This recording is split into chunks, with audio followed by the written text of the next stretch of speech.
Hello बच्चों, चलिए प्रश्न को पढ़ते हैं और समझते हैं। आर का मान ज्ञात कीजिए। यदि 15 पी आर बराबर 2730 हो तो यहाँ पर हमें आर का मान ज्ञात करना है। प्रश्न को हल करने से पहले प्रश्न के लिए मुख्य अवधारणा देख लेते हैं, जिसकी सहायता से हम इस प्रश्न को हल करेंगे। तो मुख्य अवधारणा में हम एनपीआर को हल करना सीखेंगे। तो देखिए यहाँ पर एनपीआर क्या होता है, पहले तो हम ये जान लेते हैं कि एन पी आर इसका अर्थ होता है एन वस्तुओं में से आर वस्तुओं को लेकर बनाए गए क्रमचयों की संख्या। और इसको हल कैसे किया जाता है? इसको हल किया जाता है फैक्टोरियल एन और बटा एन माइनस आर, और इस पूरे का फिर से लगाते हैं हम फैक्टोरियल, अर्थात फैक्टोरियल एन माइनस आर। तो इसे हल करने का यह सूत्र होता है। उसके बाद दूसरा हमें पता होना चाहिए कि यह फैक्टोरियल कैसे हल किया जाता है। तो फैक्टोरियल को हल करने के लिए हमें देखना है कि यहाँ पर जैसे एन फैक्टोरियल लिखा है, अर्थात यह क्रमागत प्राकृत संख्याओं का गुणनफल है जो एक से प्रारंभ होगी। तो इसको अगर हल करेंगे तो देखो ये कुछ इस प्रकार बन जाएगा एन एन माइनस एक एन माइनस दो, और जब इसको आगे हल करेंगे तो यह इसके जो अंतिम पद होंगे वह होंगे 3 गुणा 2 और गुणा एक। ये इसके अंतिम पद होगा क्योंकि प्राकृत संख्या एक से ही प्रारंभ होना चाहिए। इसी बात को हम ऐसे भी समझ सकते हैं। देखिए इसको हम इस प्रकार लिख सकते हैं, या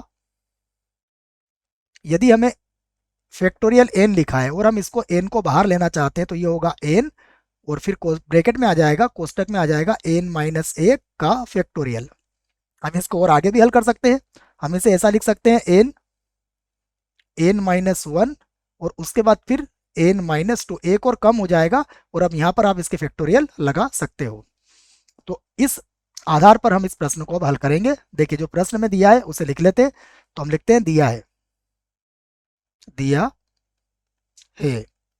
देखिए हमें क्या दिया हुआ है, हमें दिया है 15, उसके बाद पी आर, और बराबर है 2730।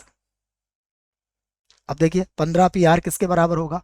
यह होगा 15 फैक्टोरियल और बटा 15 माइनस आर, और इस पूरे का फैक्टोरियल, बराबर ये हमारे पास है 2730। अब आप यहाँ देखेंगे तो इसको सीधे हल करना इतना संभव नहीं है, क्योंकि 15 माइनस आर के फैक्टोरियल को हम कैसे खोलेंगे। तो हम क्या करेंगे, ये जो 2730 है हम इसके गुणनखंड कर लेंगे।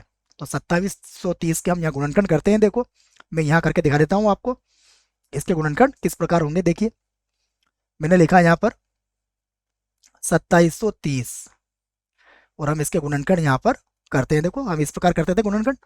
सबसे पहले मैं इसको 2 से भाग लगाऊंगा तो ये आएगा एक बार, उसके बाद 3 बार, उसके बाद होगा 6 बार, और फिर होगा 5 बार। ठीक है, फिर हम इसको 3 से भाग लगा देंगे तो 3 के पाड़े से ये 4 बार, उसके बाद फिर 5 बार, और उसके बाद फिर से 5 बार। अब अंतिम अंक 5 है, इसका मतलब हम इसको 5 से भाग लगा सकते हैं। तो 5 से भाग लगाओगे तो 9 बार और एक बार आ जाएगा। ठीक है, 5 के बाद फिर हम 7 से भाग लगाते हैं इसको। तो 7 से जब भाग लगाएंगे तो ये एक बार और फिर आ जाएगा 3 बार। अब हमारे पास केवल 13 बचा है, तो ये हो जाएगा 13 से भाग लगाते ही एक आ जाएगा, अर्थात यह इसके गुणनखंड हो गए। अब देखिए हम इसको फैक्टोरियल के रूप में कैसे लिख सकते हैं उसे भी हम यहाँ समझ लेते हैं।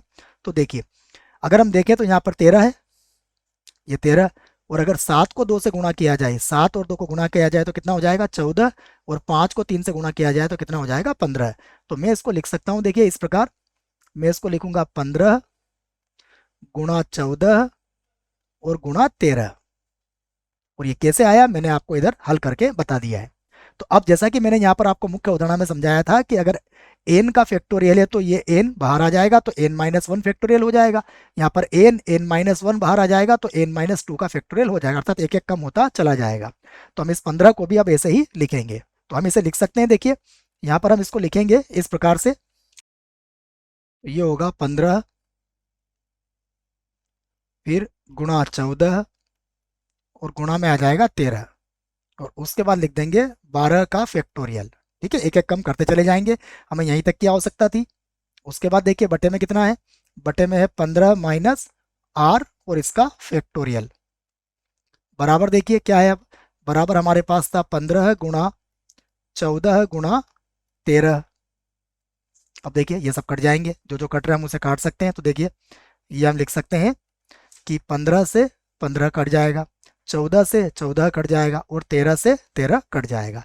तो अब आप इसे बराबर किधर ला सकते हो, तो आप इसको लिख सकते हो अब 15 माइनस आर और इसका फैक्टोरियल और बराबर हो जाएगा 12 के फैक्टोरियल के। अब देखो दोनों बराबर है, अगर दोनों बराबर है तो दोनों की तुलना की जा सकती है। अगर हम दोनों की तुलना करेंगे तो आप कह सकते हैं अतः